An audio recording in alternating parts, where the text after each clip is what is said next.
letra desse hino a gente vai cantar com você no decorrer do nosso culto de hoje, né?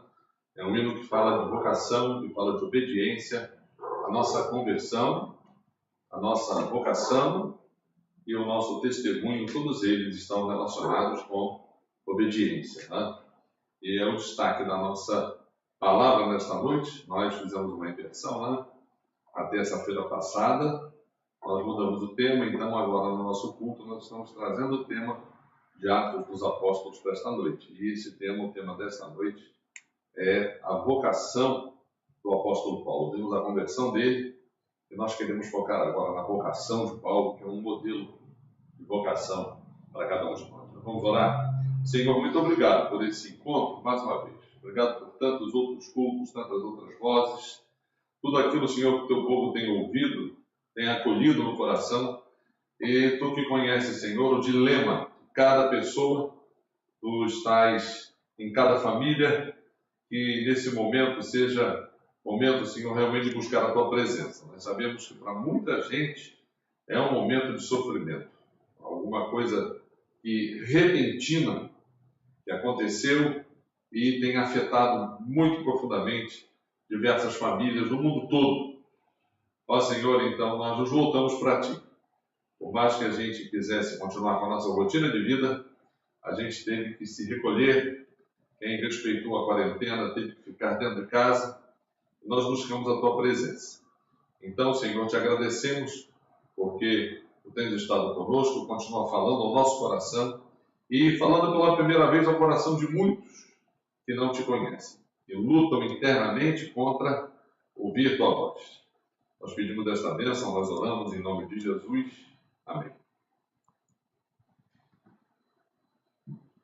Vamos cantar. Nós vamos cantar o hino 395 do nosso cenário, que é um convite muito especial para que você leve com você o nome de Jesus, para nunca mais largar de mão, para nunca mais deixar de lado, né? É o hino 395 do nosso cenário. Acompanhe a gente, cante conosco, Salmos e Hinos 395.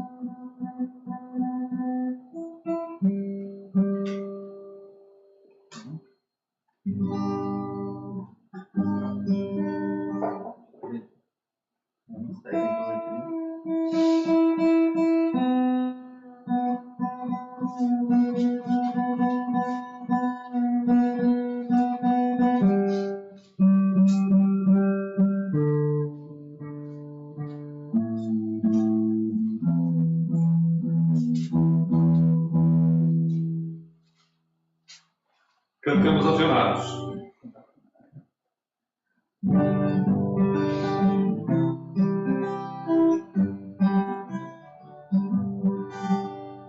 Levanto contigo o nome de Jesus o Salvador. Este nome dá consolo, hoje e sempre onde for. Não nossa fé, esperança do poder, nossa fé, esperança do poder, santo nome provável, em Jesus amado meu, em Deus Senhor.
Nós só vamos fazer uma leitura. Nós hoje vamos ler um depoimento do apóstolo Paulo. Né? Então, nós vamos ler agora uma parte do depoimento, porque nós vamos usar esse texto no nosso sermão de hoje à noite. Então, eu vou pedir aí o pessoal da congregação que abra sua Bíblia em Atos dos Apóstolos, capítulo 26.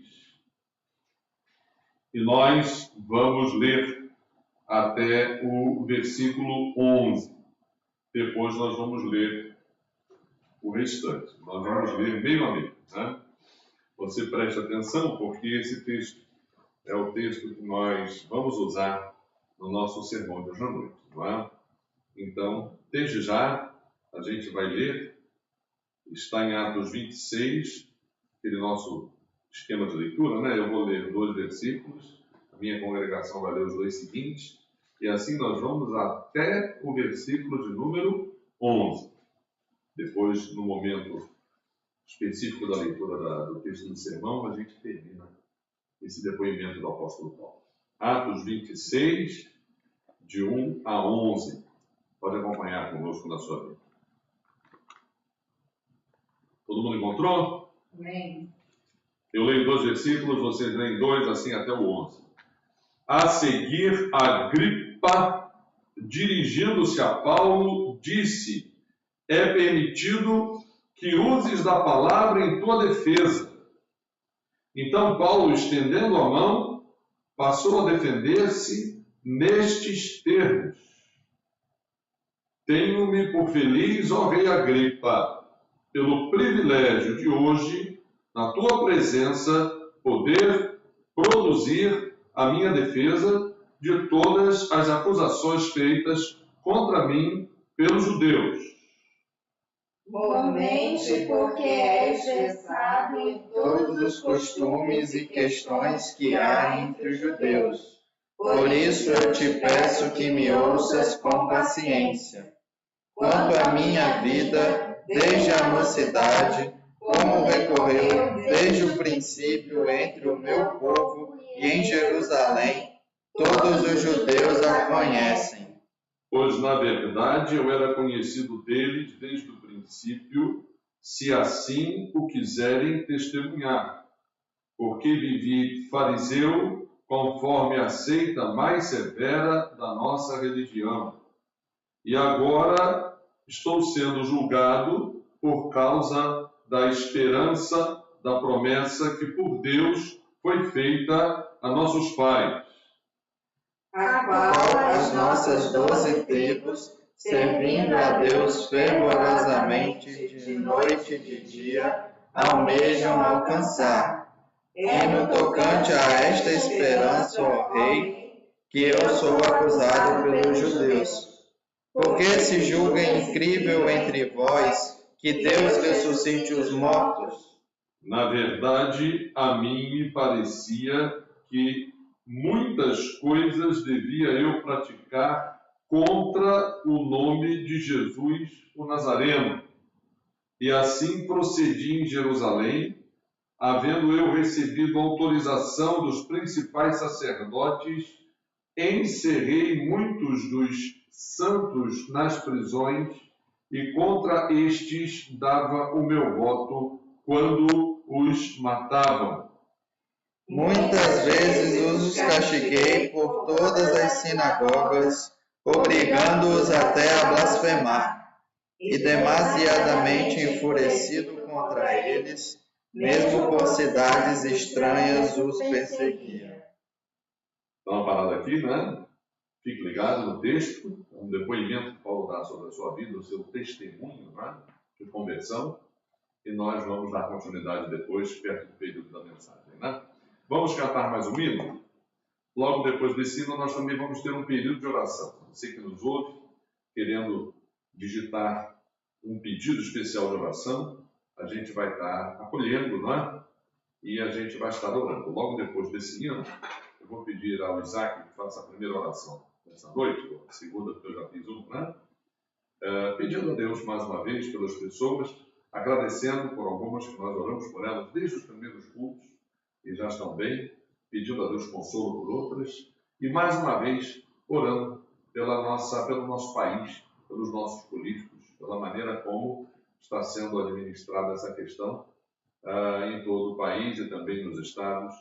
É uma oração que a gente tem que fazer permanentemente, né? Vamos cantar? Quão formoso és, Senhor do Universo.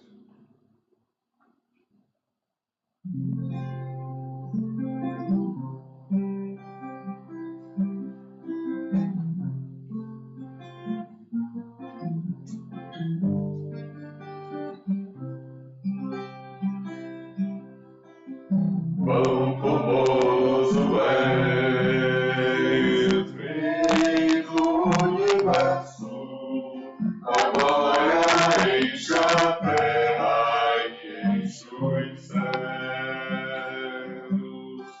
A glória enche a terra, a glória enche os céus, a glória enche minha vida, Senhor. Quão formoso és, Rei do Universo, a glória enche a terra e enche os céus. A glória enche a terra, a glória enche os céus, a glória enche minha vida, Senhor. Maravilhoso é estar em tua presença. Maravilhoso é poder te adorar. Maravilhoso é tocar as tuas vestes. Maravilhoso é te contemplar, Senhor. Maravilhoso é estar em tua presença. Maravilhoso é poder te adorar. Maravilhoso é tocar as tuas vestes. Maravilhoso é te contemplar, Senhor. Maravilhoso é te contemplar, Senhor.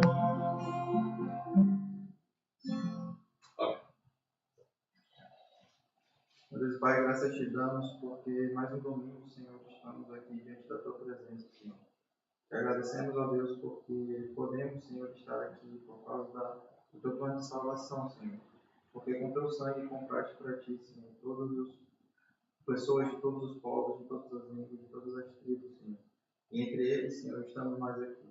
Agradecemos a ti pelos apóstolos, Senhor, que hoje estudamos, mas que em sua época, Senhor, sofreram perseguição e enfrentaram, Senhor, matança e todo tipo de tortura para poder propagar o Evangelho até os confins da terra. E nesses confins esse Evangelho nos alcançou. Agradecemos a ti pela tua salvação, Senhor. Agradecemos a ti porque temos irmãos, Senhor, que podem nos fortalecer na nossa caminhada.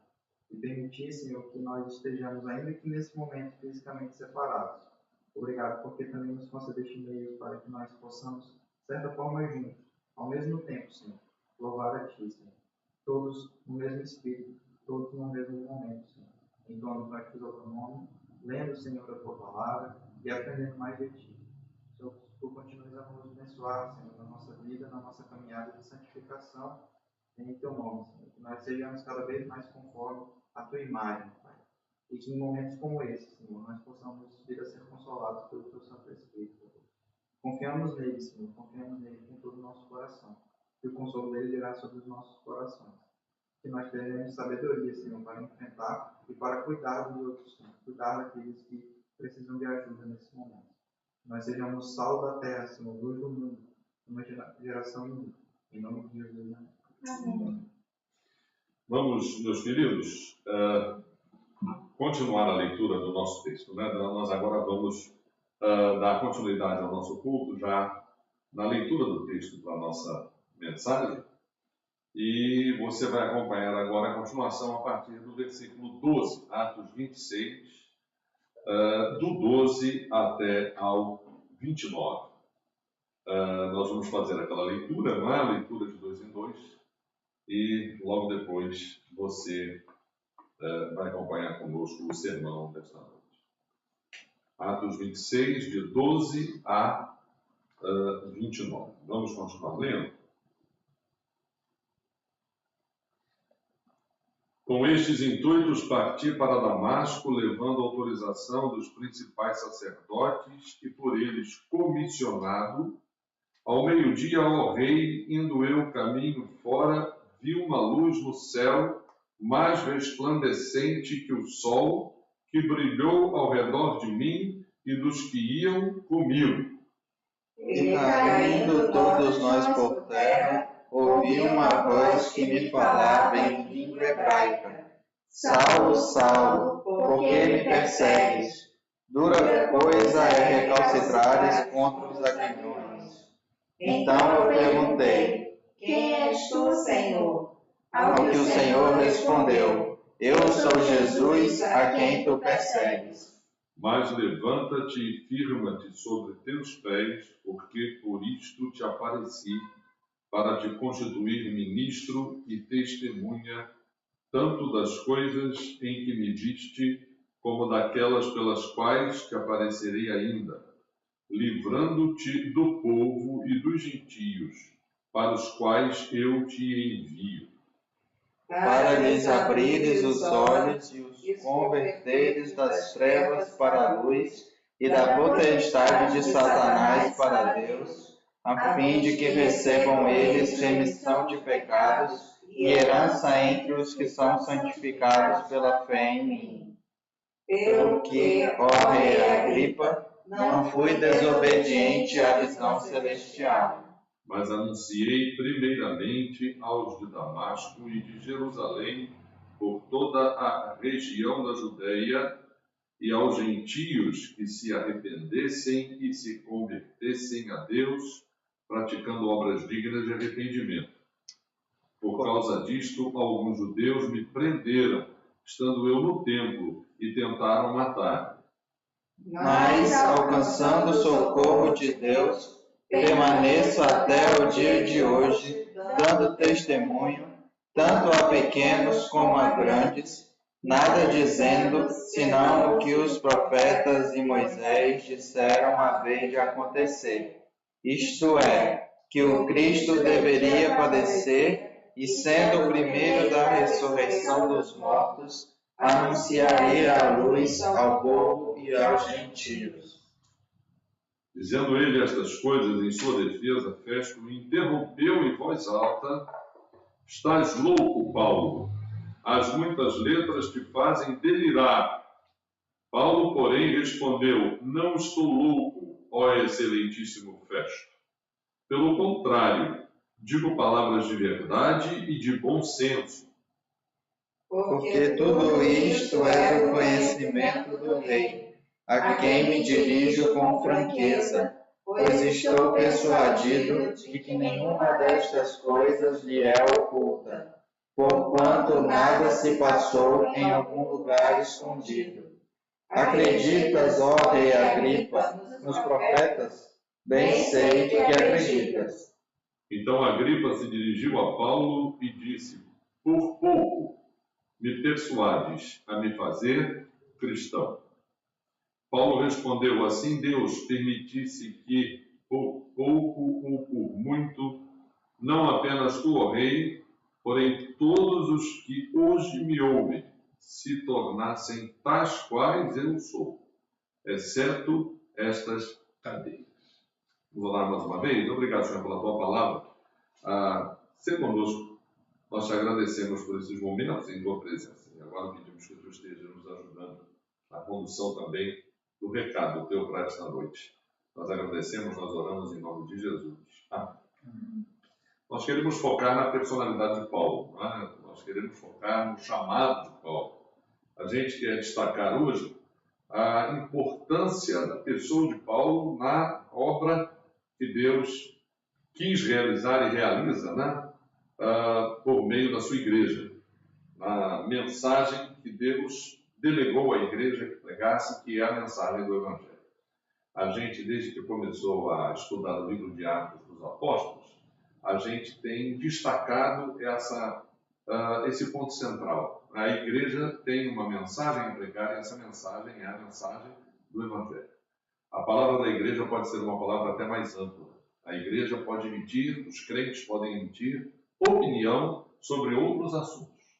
A palavra da igreja pode ser uma palavra ampla, pode ser uma palavra, deve ser uma palavra profética, no sentido dela responder a muitas coisas que a sociedade coloca como padrão, que a sociedade proclama como justo. A igreja precisa ter essa autoridade, os crentes precisam ter essa inteligência, essa capacidade, precisam estar bem preparados para isso, mas ela não pode se desviar do testemunho do Evangelho, porque a igreja acredita no poder de Deus.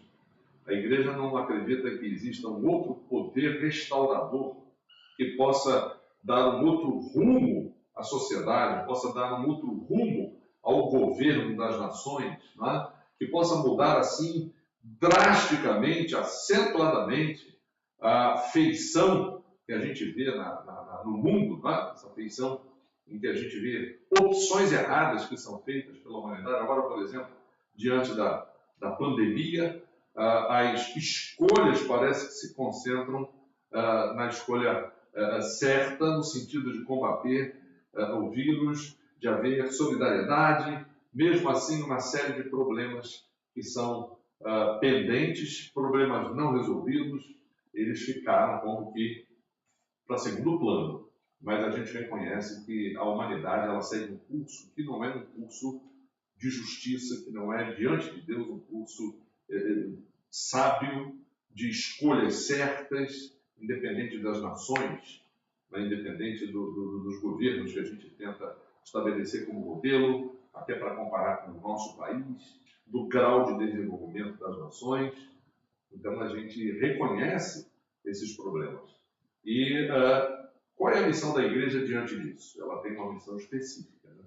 Lá em Atos dos Apóstolos, a gente, quando começou o estudo, a gente destacou bem aquele versículo que a gente conhece de cor, né? Atos 1:8, né? Quando Jesus deu por encerrado o seu ministério, a gente viu que ele ficou, depois da sua ressurreição, Jesus ficou um período de 40 dias aparecendo para os apóstolos. Não ficou com os apóstolos 40 dias, mas a Bíblia diz que durante os 40 dias ele ficou aparecendo para os apóstolos, conversando com os apóstolos. Tanto quando Paulo vai falar da ressurreição de Jesus aos crentes de Corinto, dentro da igreja de Corinto havia um grupo que queria dar continuidade até ao que eles chamavam de igreja, de evangelho, mas descrendo da ressurreição. E a Bíblia diz que é impossível você crer, é impossível fé sem a garantia da ressurreição. O apóstolo Paulo, na carta aos Efésios, diz que o poder que Deus exercitou em Jesus, ressuscitando dentre os mortos, é o mesmo poder com que ele nos converte. É o mesmo poder com que ele estabelece a sua igreja. E a igreja de Jesus é o quê? É a comunhão dos conversos. Né? Então, a igreja de Jesus é aqueles que formam, aqueles que individualmente são alvo do poder de Deus para resgatá-los da escravidão do pecado.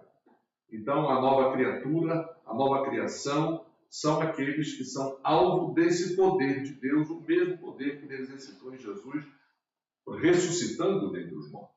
Então não existe doutrina, não existe igreja, não existe teologia sem a garantia da ressurreição de Jesus dentre os mortos. E na igreja de Corinto havia um partido que negava a ressurreição de Jesus. Então o apóstolo Paulo, dizendo que Jesus apareceu para mais de 500 pessoas. Jesus apareceu para mim, Jesus apareceu entre os apóstolos e para os apóstolos. E se você for fazer uma conta, se você quer uma conta matemática, Jesus apareceu depois de ressurreto para mais de 500 pessoas. Então, não é por isso que a gente acredita na ressurreição. Não é? Eu, por exemplo, acredito na ressurreição sem que Jesus nunca tenha aparecido para mim. Sem que eu não tenha visto Jesus ou luz nenhuma, como Paulo viu, para que ele se convertesse. Então, a conversão não depende dos 5 sentidos. Ela não depende. Os 5 sentidos eles estão relacionados à nossa vivência, estão relacionados à nossa vida biológica, à nossa capacidade de compreensão, de retenção, de conhecimento, de transmissão de mensagem, como eu estou fazendo aqui, mas eles não. A fé não depende deles. A cegueira para a conversão não é apenas esses olhos fechados, esses olhos podem estar abertos, mas no entendimento. É necessário ainda que Deus tire uma venda que desperte para a fé aquele que precisa crer. E hoje a gente quer focar de novo a personalidade de Paulo. A gente quer saber como foi esse chamado de Paulo. E a primeira coisa que a gente quer dizer é que a vocação de Paulo está relacionada com a conversão de Paulo. Tá? A conversão é o primeiro chamado. É o chamado para ser igreja e é o chamado para o ministério. É a primeira vocação. Deus lá na frente confirma essa vocação.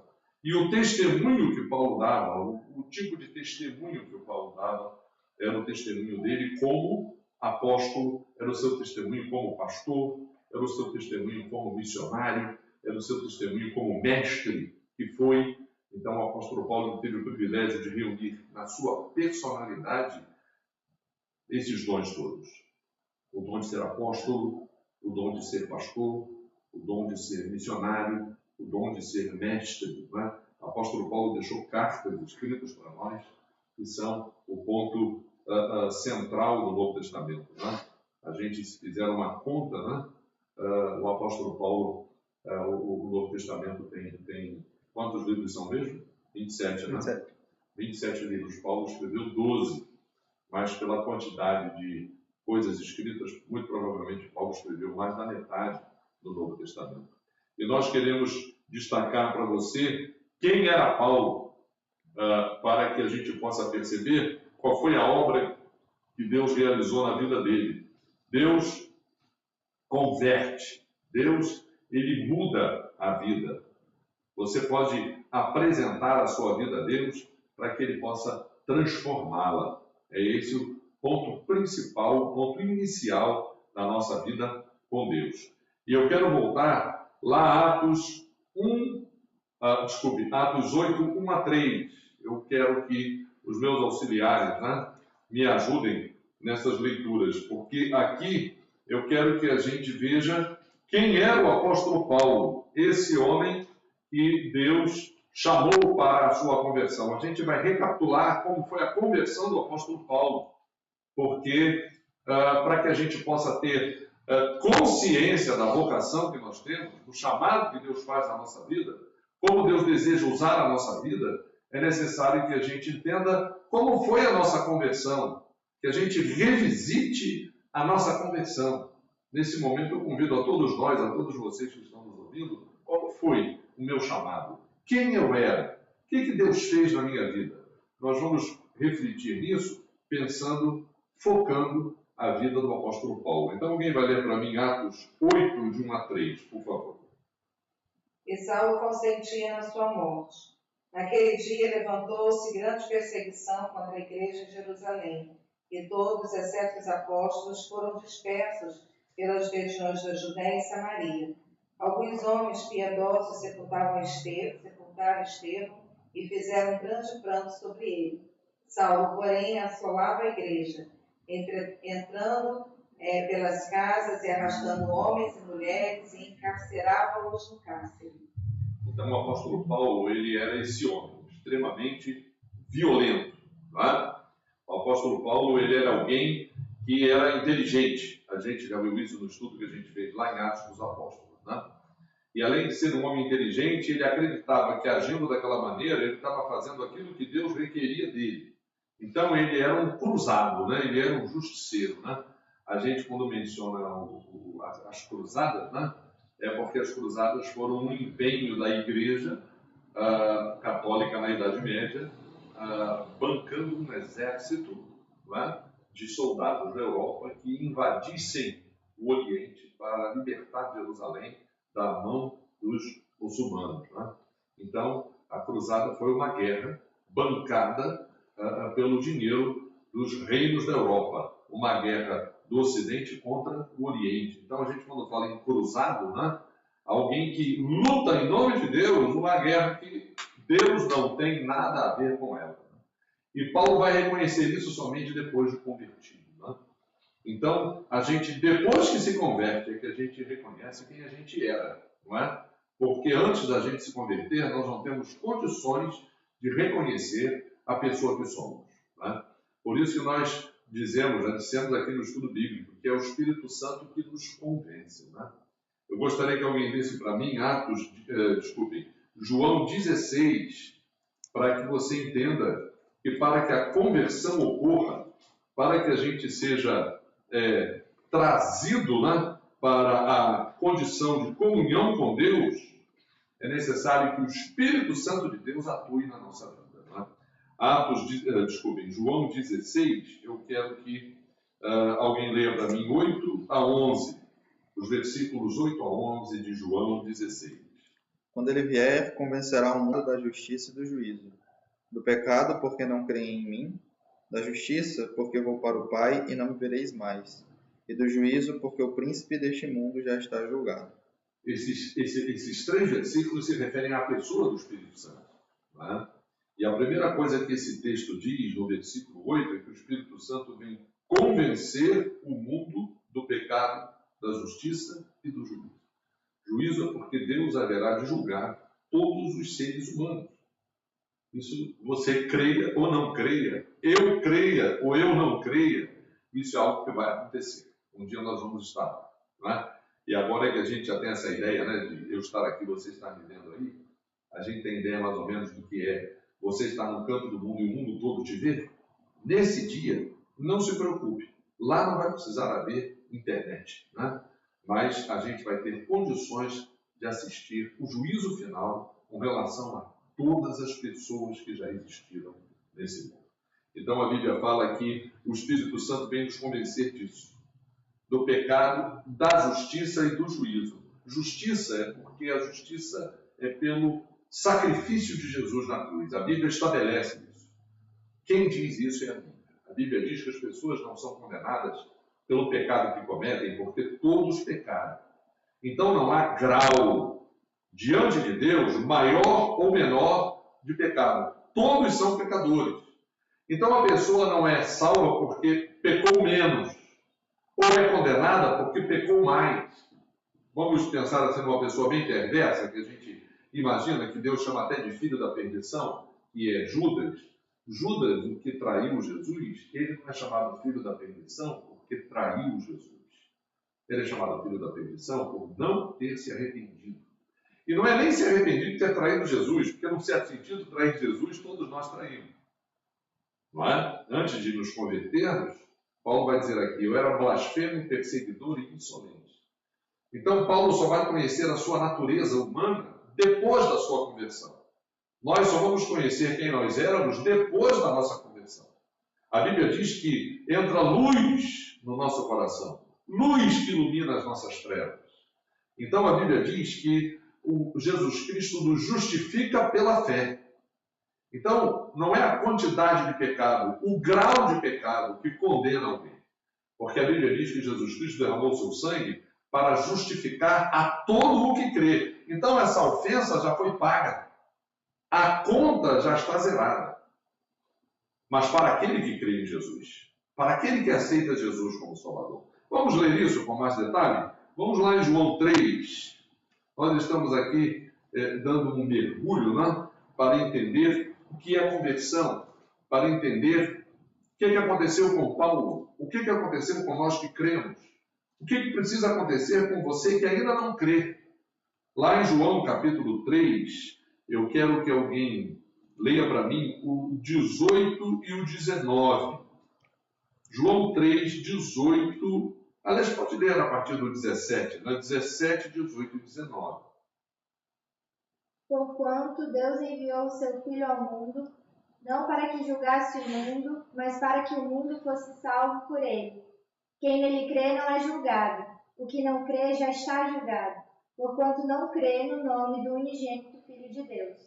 O julgamento é este, que a luz veio ao mundo, e os homens amaram mais as trevas do que a luz, porque as suas obras eram más. Eu acho esse texto muito interessante, porque ele tem assim, um encadeamento lógico, né? Primeiro ele diz que Deus enviou o seu Filho ao mundo não para que julgasse o mundo. Então, lembram daquela história daquela mulher que eles fizeram questão de jogar, de humilhar, de jogar na frente de Jesus, de discriminar a mulher, de acusá-la de adultério. Aquilo foi pior do que internet, né? Expuseram a vida da mulher diante de Jesus e incomodaram Jesus até Jesus ter uma reação. E lembram da reação que Jesus teve? Quando eles disseram assim, e aí Jesus? E Jesus falou assim, vocês querem minha opinião sobre isso? Faz o seguinte, quem não tiver pecado, pega a pedra e atira na mulher. E a Bíblia diz que todos aqueles homens se afastaram dali. Porque eles, alguns eu creio até que entenderam o que Jesus quis dizer. Né? O que Jesus quis dizer é que nenhum deles era moralmente melhor do que aquela mulher. E nem moralmente inferior àquela mulher. O que Jesus quis dizer profundamente é que todos ali eram iguais. Mas Jesus mostrou qual era a intenção do coração dele. Né? A intenção do coração era usar aquela mulher, talvez não como aquele que a estava usando, porque se eles disseram que ela foi pega em flagrante adultério, ela estava sendo usada por alguém. Mas eles estavam usando de uma maneira até mais negativa ainda, porque estavam querendo usar a mulher para desqualificar Jesus. Não é? Então eles estavam sendo menos sinceros do que a pessoa com quem a mulher estava deitada. Então a condição humana é essa, né? A condição humana é a pior possível, né? É aquela de negar o pecado e, se for possível, ainda tentar se justificar com o erro do outro, apontando o erro do outro, querendo dizer que o erro do outro é ainda pior do que o nosso. A Bíblia não diz isso. A Bíblia diz que todos nós estamos debaixo da mesma condição. E a Bíblia diz aqui, para que você se surpreenda, que Jesus não veio jogar isso na nossa cara. Jesus não veio ao mundo para jogar na cara das pessoas o seu pecado. As pessoas acho que não entendem isso. Às vezes as pessoas pensam que nós crentes, ou que a Bíblia, vive apontando o pecado, o erro. Não é isso, não, gente. Se você convive com alguém que fica te incomodando com isso, a Bíblia não faz isso. A Bíblia aponta para a graça de Deus, a Bíblia aponta para a salvação, a Bíblia aponta para a justificação pela fé. A Bíblia aponta para isso aqui. Jesus não veio ao mundo para julgar o mundo, mas para que o mundo fosse salvo. Nós temos que entender o pecado por essa ótica. É uma doença. Nós precisamos ser curados disso. Nós precisamos dessa salvação. E a única maneira da gente ser salvo dessa doença é sermos batizados em Cristo. Porque Cristo não tinha pecado. Nós temos, ele não tinha. Ele nunca teve. Ele nunca vai ter. Então ele me perdoa do meu pecado, ele me aceita como eu sou e me cura do meu pecado. A vitória que Jesus sempre teve sobre o pecado, ele ensina a você e a mim que tenhamos. Então, a partir de Cristo, nós temos condições de vencer o pecado. Identificar o pecado antes que ele entre na nossa vida, ou antes que ele saia. Né? Porque Jesus falou que o pecado está em quem? No homem. Né? O pecado está na internet. O pecado está no mundo. O pecado está em nós. O pecado está dentro do homem. Jesus também disse isso com clareza. Marcos anota essa palavra de Jesus, de dentro do coração do homem. Então aqui a Bíblia está dizendo, quem nele crê não é julgado. Quem crê em Jesus não é julgado. E o que não crê? Já está julgado. Por quê? Porque não crê. Então esse versículo está dizendo que a pessoa não é condenada pela quantidade de pecado que pratica, mas por ter crido em Cristo ou não. Porque quem crê em Cristo, o seu preço, a sua conta, o seu pecado está perdoado. Quem não crê em Cristo, ele não pode ter outra condição de ser perdoado do seu pecado, de ser aceito por Deus, santificado em Cristo, por meio da salvação, do sangue de Cristo, da justificação pela fé. Então a Bíblia diz aqui que o Espírito Santo veio nos convencer da justiça. A justiça está na fé em Jesus. E veio nos convencer, a Bíblia diz aqui, do nosso pecado. Do nosso pecado. É o Espírito Santo que convence a mim. É o Espírito Santo que convenceu Paulo do seu pecado. A gente falou aqui da exposição que foi para Paulo o suplício, a farsa do julgamento de Estevão, o sacrifício de Estevão. Aliás, eu vou pedir a outro auxiliar meu que leia um depoimento de Paulo lá em Atos 22, 19 a 21. Nesses versículos, a gente vai descobrir onde Paulo estava com relação ao apedrejamento de Estevão, né? Ao justiçamento corrompido, né? Aquele julgamento espúrio pelo qual o primeiro mártir passou e o testemunho que ele deu. Atos 22, 19 a 21, pode ler. Eu disse: Senhor, eles bem sabem que eu encerrava em prisão e nas sinagogas açoitava os que criam em ti. Quando se derramava o sangue de Estevão, tua testemunha, eu também estava presente. Consentia nisso e até guardei as vestes dos que o matavam. Mas ele me disse: vai, porque eu te enviarei para longe aos gentios.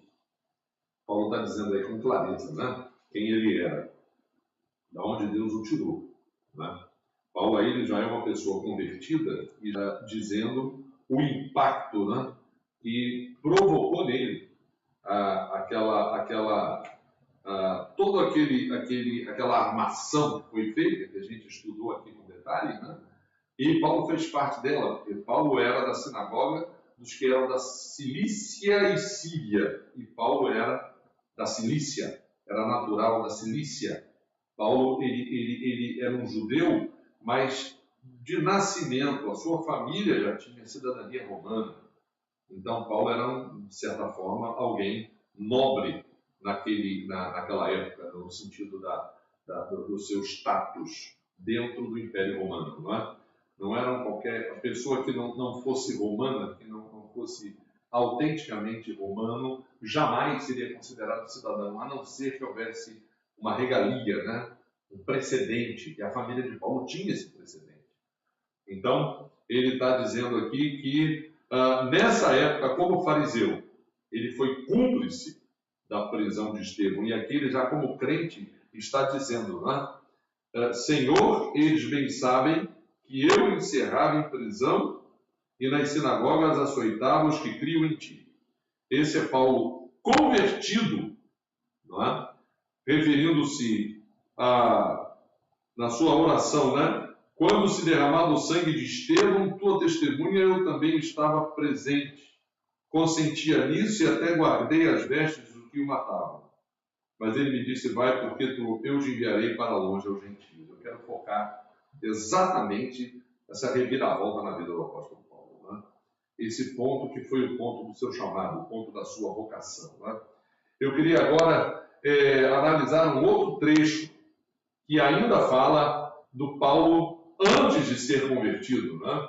A gente está revisitando a conversão de Paulo para que a gente possa, junto com isso, revisitar a nossa conversão e saber que a conversão significa uma dedicação total na nossa vida a Deus, né? Eu gostaria que alguém lesse para mim lá em 2 Coríntios, capítulo 5, há um versículo que eu acho fantástico em 2 aos Coríntios, que ele diz com clareza o que significa a nossa conversão, porque esse versículo ele mostra que em Cristo todos nós morremos. Em Cristo todos nós morremos. E ele morreu para que os que vivem não vivam mais para si mesmos, mas vivam para aqueles que por ele morreu e ressuscitou. A gente deve viver para Cristo, que por nós morreu e ressuscitou. Nós não devemos viver mais para nós mesmos. Essa dedicação total da nossa vida, ela começa na nossa conversão. Essa dedicação não é ainda uma coisa que ainda vai acontecer. Nós, como crentes, precisamos entender que no ato da nossa conversão, nós entregamos a nossa vida de uma vez para Deus. Claro que pode haver um chamado especial para o ministério, né? Quando a gente entende, depois de convertido, que o Espírito Santo distribui dons, cada pessoa deve ser, Paulo diz isso na primeira carta aos Coríntios 14, né? As pessoas devem ter um cuidado, devem ter diligência, né? Devem, com zelo, procurar determinar qual é o seu dom, estabelecer qual é o seu dom na igreja, qual é o seu dom na obra de Deus, para que elas possam servir a Deus plenamente com os dons que Deus lhe deu.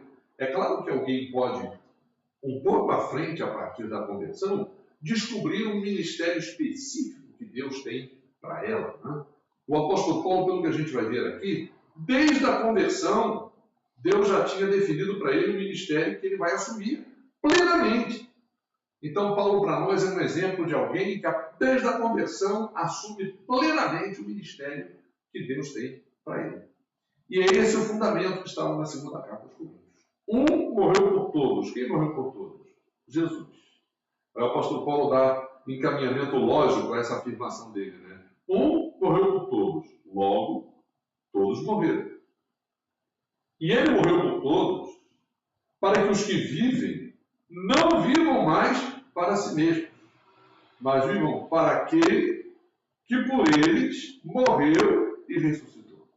Esse é um encadeamento lógico do fundamento da conversão e a relação que esse fundamento tem com a nossa vocação, o nosso chamado.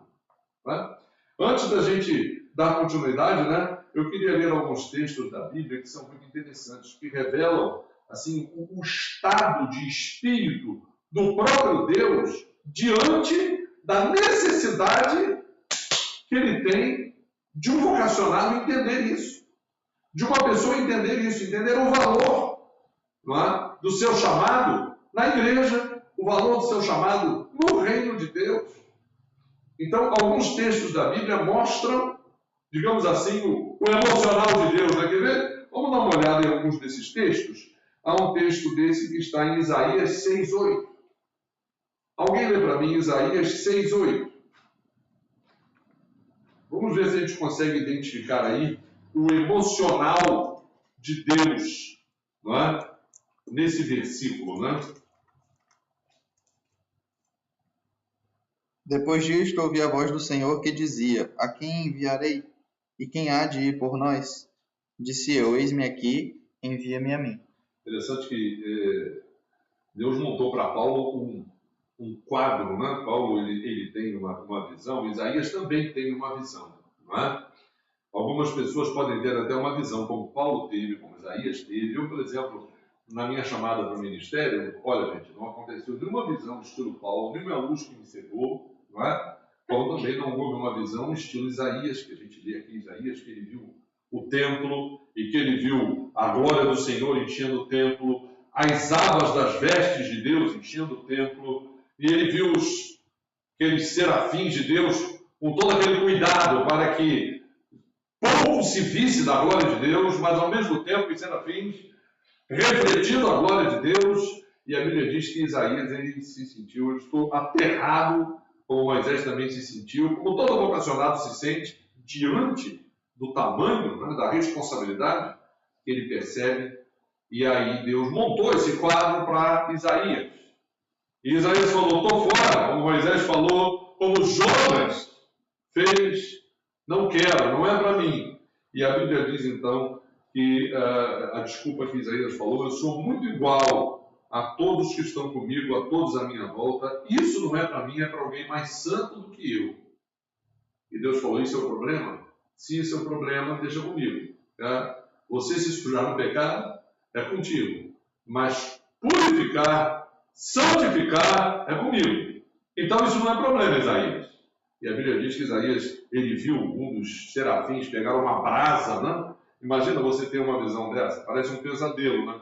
Se alguém pega uma brasa e vem com ela para sua boca, você acha, né? No sonho você vai acordar gritando e suado, né? Isaías, então, né?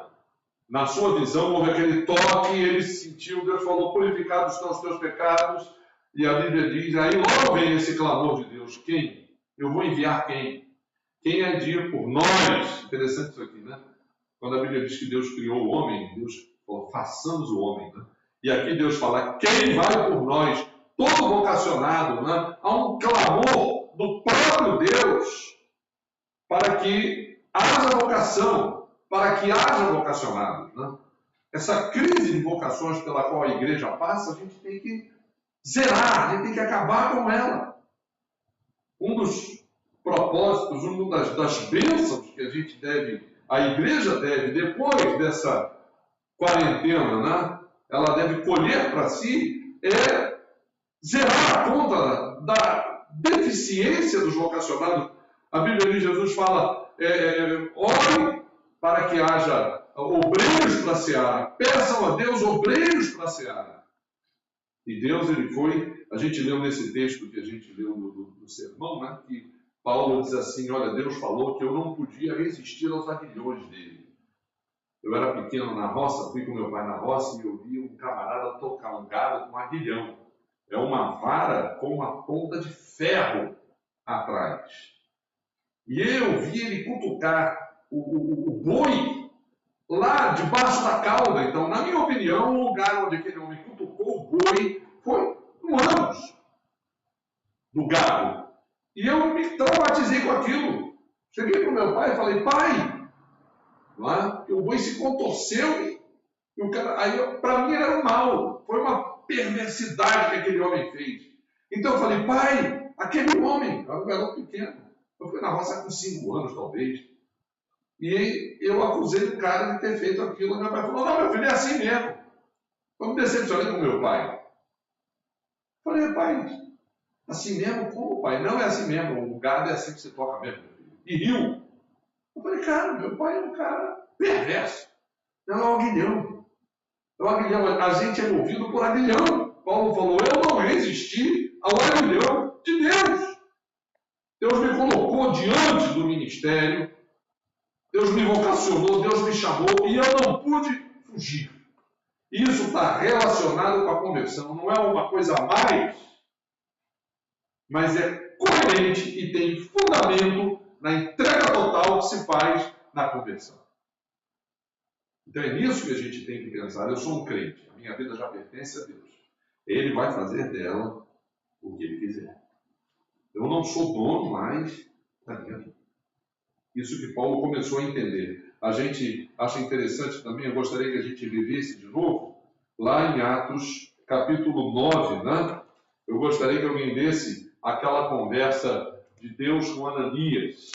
Ainda ali, Paulo desenha para Ananias o perfil, Deus desenha para Ananias o perfil que Deus tem para Paulo. E é interessante Ananias entender isso. Atos capítulo 9, 3 a 8, alguém pode ler para mim. Seguindo eles estrada fora, ao aproximar-se de Damasco, subitamente uma luz do céu brilhou ao seu redor. E caindo por terra, ouviu uma voz que lhe dizia, Saulo, Saulo, por que me persegues? Ele respondeu, quem és tu, Senhor? E a resposta foi, eu sou Jesus, a quem tu persegues. Mas levanta-te e entra na cidade, onde te dirão o que te convém fazer. Os seus companheiros de viagem, parados e emudecidos, ouviram a voz, não vendo, contudo, ninguém. Então se levantou Saulo da terra e, abrindo os olhos, nada podia ver. E, guiando-o pela mão, levaram-no para Damasco. Pode continuar.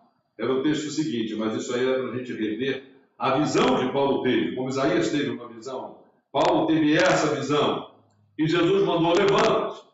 Paulo não estava entendendo direito, né? A Bíblia diz ali que Paulo falou, quem és tu, Senhor? Ali Jesus se revelou a Paulo. Eu sou Jesus a quem você persegue ou de quem você foge, né? Jesus preferiu se identificar com Paulo como igreja, como o que você faz com a igreja está fazendo comigo. Mas Jesus podia ter dito para Paulo, eu sou Jesus de quem você foge.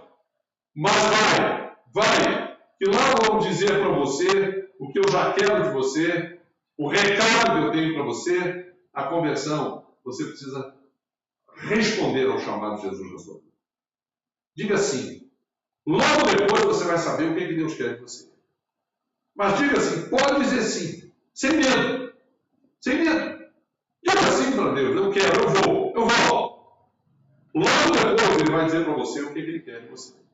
E foi o que aconteceu. Vamos dar continuidade, né? Vamos ler aí o que foi dito para Ananias. Pode continuar lendo. Esteve 3 dias sem ver, durante os quais nada comeu nem bebeu. Ora, havia em Damasco um discípulo chamado Ananias. Disse-lhe o Senhor numa visão: Ananias. Ao que respondeu: Eis-me aqui, Senhor.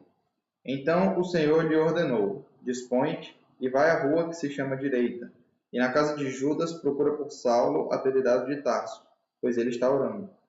E viu entrar um homem chamado Ananias e impor-lhe as mãos para que lhe recuperasse a vista. Ananias, porém, respondeu: Senhor, de muitos tenho ouvido a respeito desse homem, quantos males tem feito aos teus santos em Jerusalém. Esse é Paulo, não é? Ananias, ele ouve, não é? E ele diz: olha, Senhor, na oração dele, falando com Deus, eu sei quem é Paulo. O que chega a mim a respeito dele é que ele tem feito muitos males. Ele tem feito muitos males. E para aqui trouxe autorização dos principais sacerdotes para prender a todos os que invocam o teu nome. Quer dizer, os males que ele tem provocado não são males aleatórios, documentados. Ele traz documentos de autoridades piores ainda do que ele. Ele é apenas a ponta de lança do que tem de pior, Senhor. Essa é a feição, a descrição da personalidade de Paulo para Ananias. Ananias não sabe ainda o que Deus fez. Às vezes a gente faz uma análise da personalidade dos outros, né? Às vezes as pessoas têm para nós, isso que Ananias está falando de Paulo, a gente tem aí um relatório do mundo negro, né? Do lado negro da personalidade de um monte de gente. E o nosso lado negro, né? A gente tem que ter um relatório e tem que conhecer com detalhes o nosso lado negro, o nosso lado pré-conversão, não é? Aí, continua. Para que trouxe a autorização dos sacerdotes?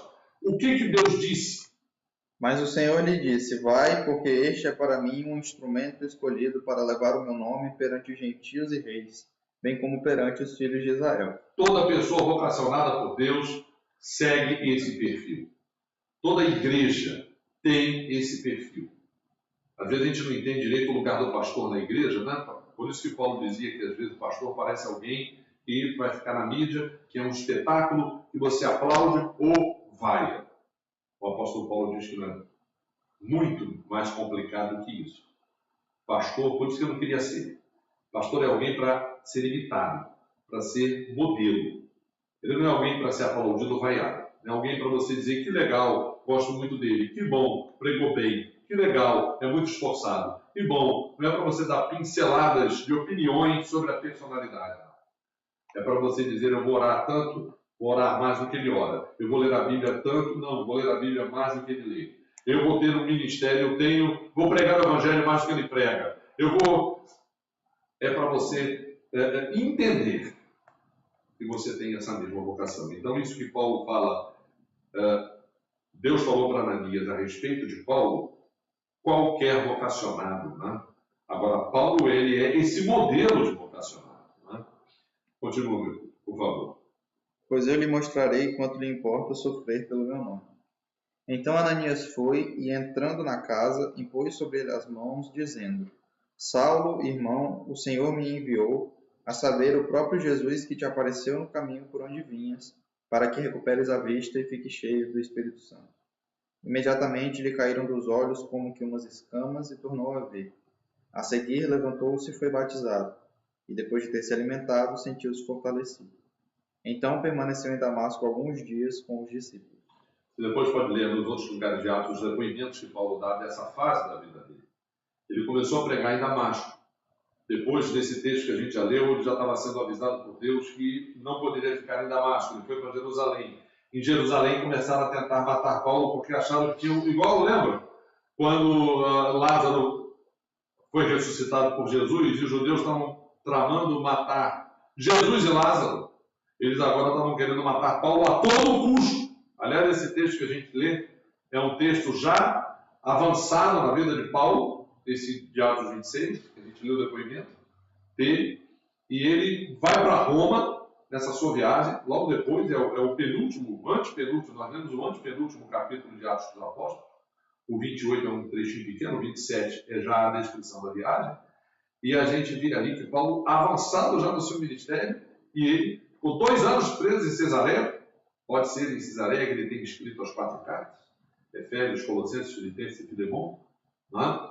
Então, Paulo esteve preso ali e ainda queriam matar Paulo. Mas aqui Paulo, ele depois vai descrever esse período da vida dele. E na carta aos Gálatas, ele dá uma outra descrição do tempo que ele ficou se preparando para o ministério. Tem isso também. Algumas pessoas acham que o ministério é uma coisa assim improvisada.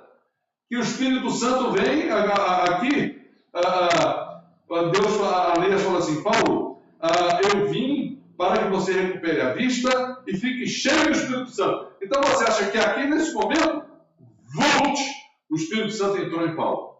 Aqui não diz que ele falou em língua, né? Mas o Espírito Santo entrou em Paulo. Não, o Espírito Santo já tinha entrado em Paulo. Paulo já era convertido. Mas aqui ele começa a ficar cheio do Espírito. Porque para ficar cheio do Espírito, Paulo mesmo diz na carta aos Gálatas que há uma luta interna para isso. Para a gente ser cheio do Espírito, a gente tem que lutar constantemente contra a nossa carne. E para cumprir o ministério como Paulo cumpriu, se você ler na carta aos Gálatas, ele fala que 3 anos ele ficou o quê? Estudando, se preparando, revendo tudo que ele conhecia e agora lendo o Antigo Testamento já como livro ético de anúncio do Senhor Jesus. Você leu, acompanhou com atenção a leitura que fizemos de Atos 26? Ali há um trecho que Paulo diz para o rei Agripa: a lei de Moisés dá testemunho de Jesus. O senhor deve saber disso, porque o senhor conhece a cultura judaica, e foi isso que Estevão havia dito lá no Sinédrio, que eles não guardavam a lei de Moisés, porque o principal da lei, que era o anúncio de Jesus, ignoraram. Então o apóstolo Paulo aqui ele está sendo... isso sim é uma profecia, mas não é uma profecia só para Paulo, não. Isso que a Ananias está dizendo aqui é para qualquer vocacionado. É para mim e para você que está me ouvindo. Qualquer pessoa da igreja, nós precisamos confirmar nossa vocação, precisamos perguntar a Deus que papel, que lugar que Ele tem para nós na sua obra. E precisamos orar para que a igreja seja despertada, muitos sejam despertados para a vocação que certamente Deus está mostrando para eles, que Deus anseia, que Ele agir por nós. É como se Deus desse um grito, né? Quem vai vir por nós? Isaías falou, ele aqui. Eu acho que ele nem raciocinou direito. Vai falar, o que eu disse? Ele aqui, então, eu vou. Então é para isso que a Bíblia diz que nós somos convertidos para cumprir esse ministério. E agora, para encerrar, né? Eu quero ler 3 textos em que Paulo define, não é, o seu papel depois de vocacionado, o testemunho que ele deu e o que promoveu na vida dele, o resultado dessa sua vocação na sua vida. Né? O primeiro texto que eu quero ler, que a gente já tem agora uma descrição não da conversão de Paulo e não do momento do seu chamado, mas o que representa esse chamado, o que representou esse chamado na vida dele e na vida da igreja. Eu tenho 3 textos para ler, eu quero ler. Há outros textos que Paulo fala sobre isso também, mas eu foco nesses 3.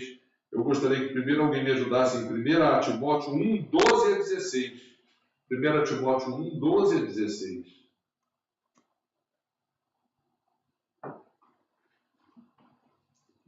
Sou grato para com aquele que me fortaleceu, Cristo Jesus, nosso Senhor, que me considerou fiel, designando-me para o ministério.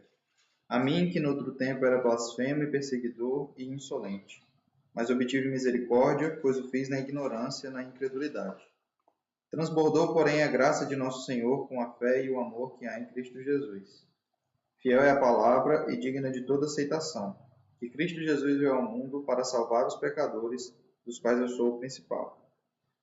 Mas, até o 16? Sim, meu querido, por favor. Mas por esta mesma razão me foi concedida misericórdia, para que em mim, o principal, evidenciasse Jesus Cristo a sua completa longanimidade, e servisse eu de modelo a quantos hão de crer nele para a vida eterna. Entenderam isso? Eu acho que quase que esse texto é autoexplicativo, né? Paulo quer ser um modelo, e a gente quer que você tome Paulo como modelo, sim. Aliás, é bem fácil fazer de Paulo um modelo, porque ele, sem saber, estava escrevendo a Bíblia, né? Paulo, sem saber, estava sendo usado por Deus como alguém que deixa para nós a sua vida como modelo, o seu testemunho como modelo e a palavra que nos instrui nessa direção, né? E é interessante ele dizer aqui que é o pecador principal, né? É por causa da sensibilidade que ele tinha exatamente a respeito de onde Deus o tirou. Por isso que eu digo a você que nós temos que revisitar a nossa conversão, o que ela representa. Nós não podemos perder o sentido que a Bíblia dá ao que representa a nossa conversão, a nossa entrega, a nossa vida no altar do Senhor, e o que Ele precisa fazer, o que Ele pode fazer, o que Ele tem que fazer dela. A necessidade que Deus tem na nossa vida para dar continuidade ao ministério, o papel que nós vamos cumprir nesse ministério, nesse reino. E Paulo aqui, ele foca isso, né? E eu quero destacar aqui ele dizer, transbordou a graça. Transbordou a graça. Eu gosto muito desse texto, quando ele diz isso.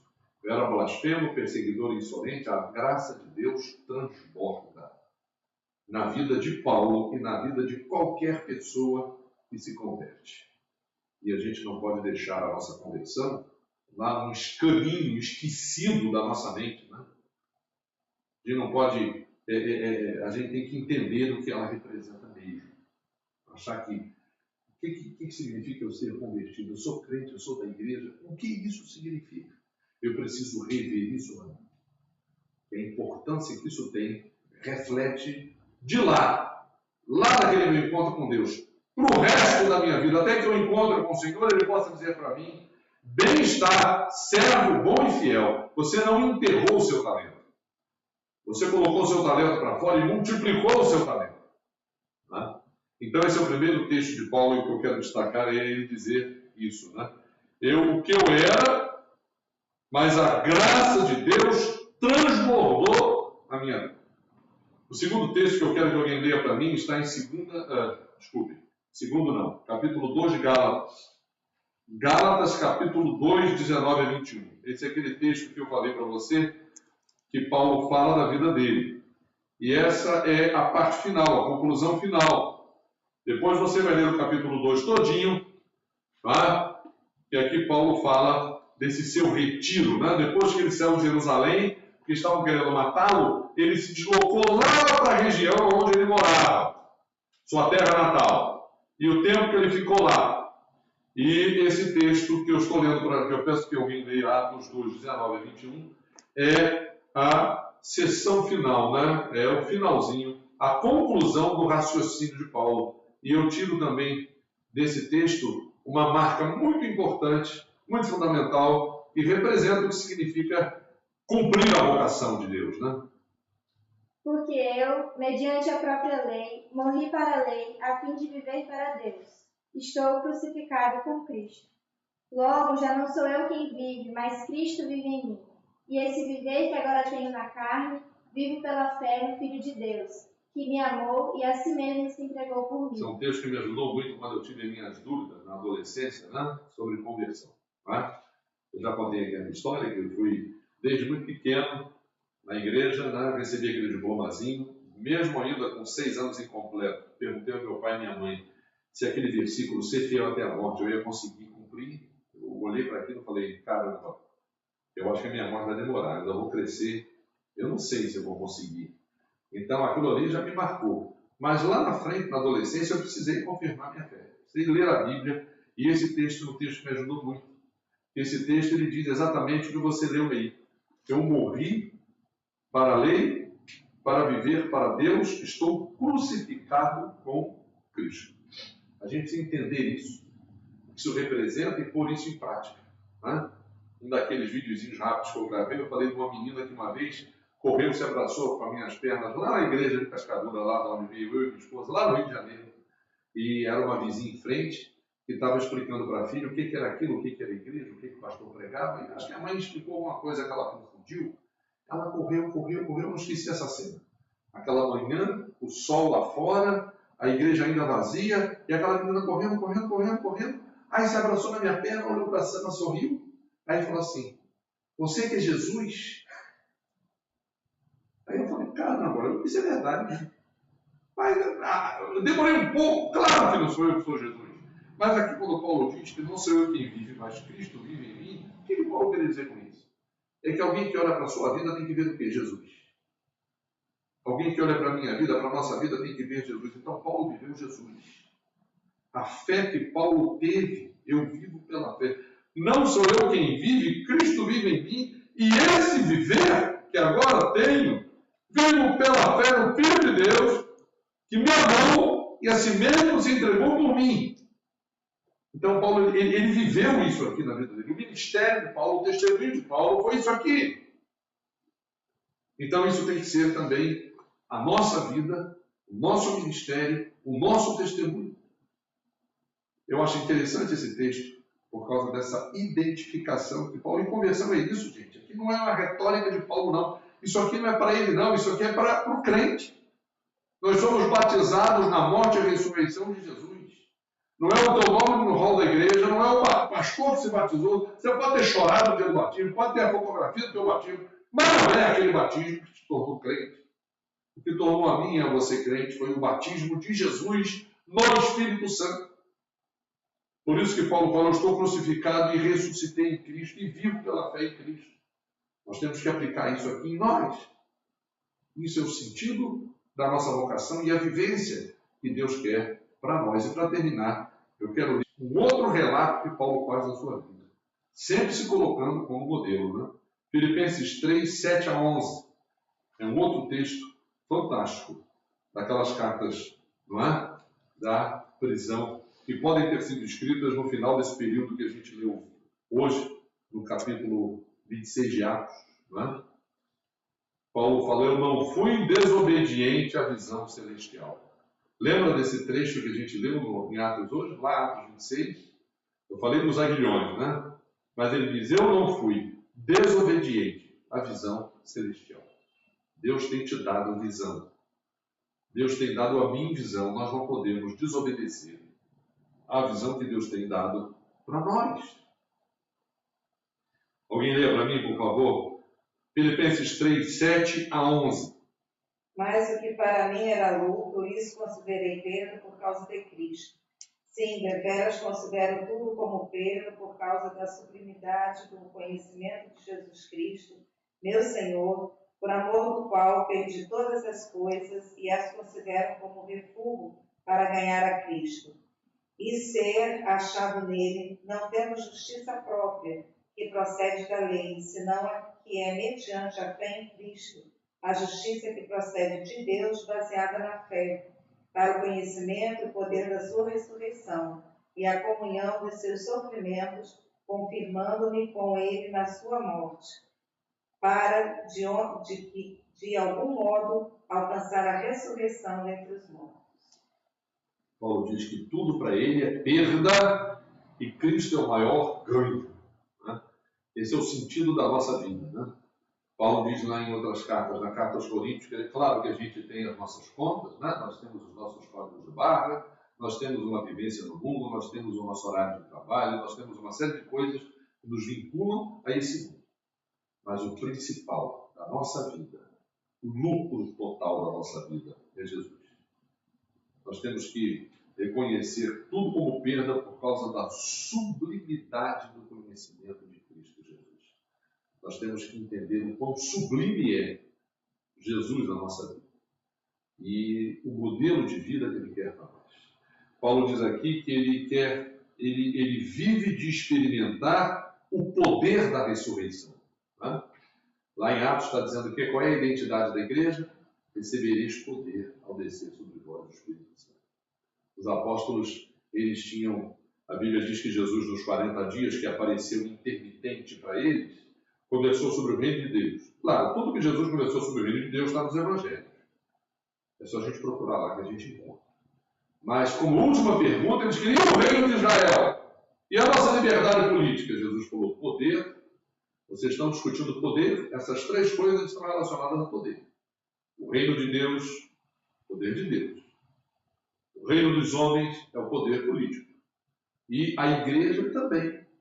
Mas o poder da igreja é para ser testemunha de Jesus. Paulo diz aqui, eu me conformo nos sofrimentos de Cristo, isso é conversão. Não é? Para conhecer o poder da sua ressurreição em nós. Precisa atuar o poder de Deus. Precisamos ser plenos do Espírito, como Ananias falou para Paulo, e Paulo foi, para que nós possamos cumprir o ministério que Deus tem para nós.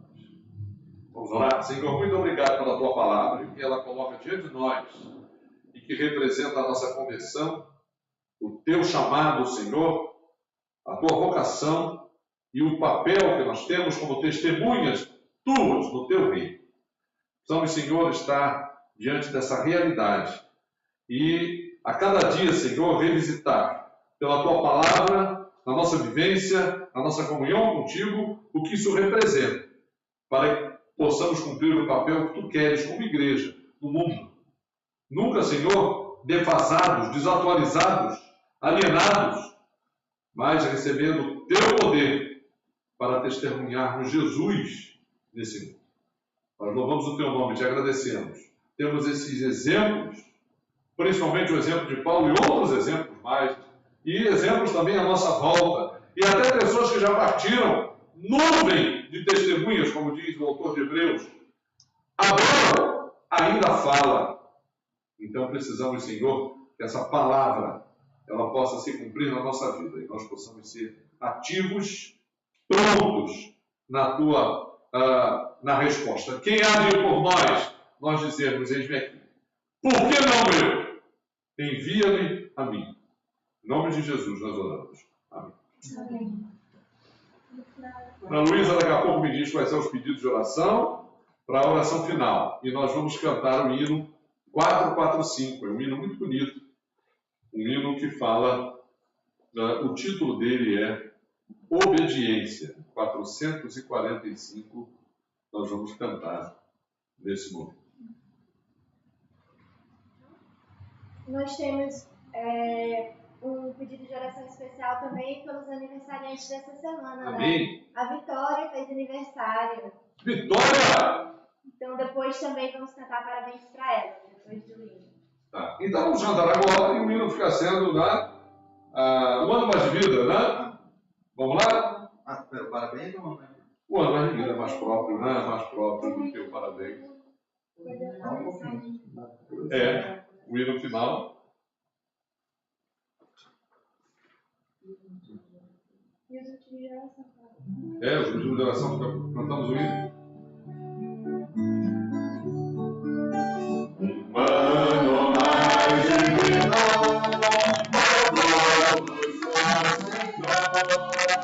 e Deus do céu vai dar o seu divino amor, de coração vai graças a nós eterno Pai, mostrando o ano passar, a Deus mil graças dá. Depois oramos por você, Vitória. E os pedidos de oração, depois do hino a gente menciona e a gente também ora por eles. Reflita também na letra do hino, né? Traga de novo à sua memória a mensagem que nós pregamos hoje. E veja bem, se falta ainda uma resposta sua para o Senhor na sua vida.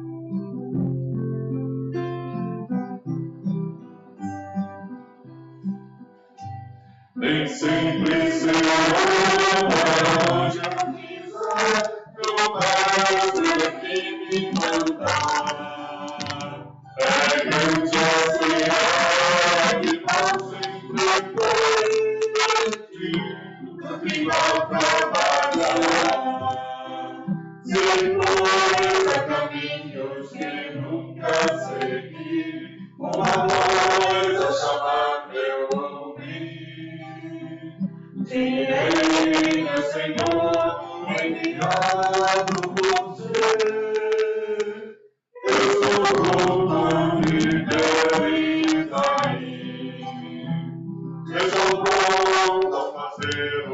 que queres, Senhor, confiando no teu poder. Eu sou pronto a dizer o que queres, Senhor. Eu sou pronto o que queres fazer. Talvez a palavra não cumprimento, que aos outros eu possa levar. Talvez no caminho do precioso, Deus eu venho buscar. Senhor, segundo tua presença real, tu prometes me fortalecer. A tua mensagem me enviou. Eu sou pronto a cumprir teu querer. Eu sou pronto a fazer o que queres, Senhor, confiando no teu poder. Eu sou pronto a dizer o que queres, Senhor. Eu sou pronto o que queres fazer.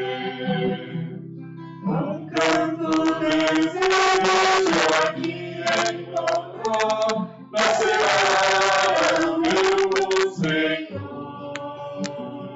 Enquanto por livres a me trabalhar, enquanto o meu grande amor. De ti meu sustento só dependerá, mas a mim tu me has proteger. A tua vontade me dirigirá. Estou pronto que queres fazer. Estou pronto a fazer o que queres, Senhor, confiando no teu poder. Estou pronto a dizer o que queres, Senhor. Estou pronto o que queres fazer.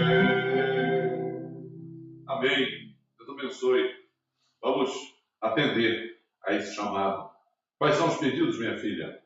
A irmã Zilma pediu para que nós orássemos por ela, para que Deus acalme seu coração, esteja fortalecendo. Zilma? Isso. Irmã Zilma, vamos orar por você.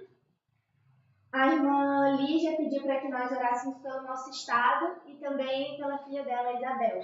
Isabel, vamos estar orando por ela. Família de Joaquim, todas as famílias da igreja. A irmã Regina vai orar agora no final. As famílias da igreja, Lígia. Vamos orar pela Zilma, sim, mas a filha da Lígia qual é? Isabel? Isabel. Porque tem duas, né?